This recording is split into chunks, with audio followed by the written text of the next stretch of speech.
Japanese Prime Minister Shinzo Abe has reaffirmed his commitment to the country and the upcoming national election as Kem Sokha's daughter has taken to social media to demand an explanation as to why Japan is supporting an artificial election.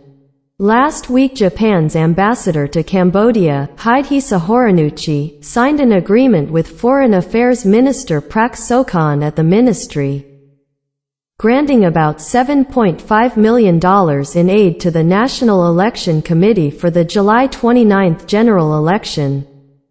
In reaction, Kem Manovithya, the daughter of former CNRP opposition leader Mr. Sokha, who faces treason charges, posted on Twitter demanding an explanation as to why Japan has not followed the lead of the United States and European Union, both of which cut NEC funding after her father's arrest and the dissolution of the CNRP. Japan has to explain to the people of Cambodia why it is supporting an artificial election that's robbing the will of millions of Cambodians, she said.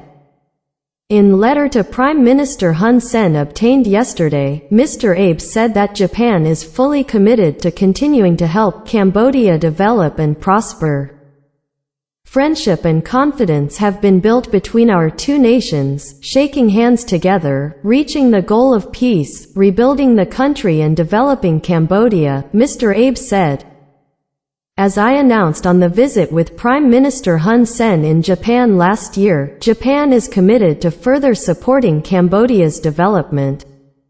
Mr. Hun Sen responded to Mr. Abe, thanking him for the continued support and confidence in the government.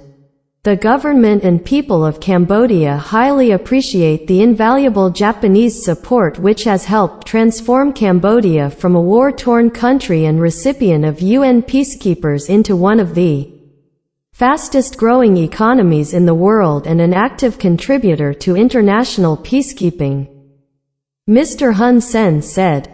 Political analyst Lau Mong-hae said the Japanese may be taking a different tact in their effort to exert influence in the kingdom. Perhaps the Japanese believe that they can have more influence over the government through aid rather than through sanctions, he said. Sokha Isen, a spokesman for the ruling CPP, said that Ms. Manovithya was out of line, posting a tweet demanding an explanation from the Japanese government. How can she demand that an independent, sovereign country explain why they are providing aid, he said. She is living outside the law and claiming to know foreign affairs better than others. Japan granting aid to Cambodia is a great contribution to the strengthening of democracy in Cambodia, he added.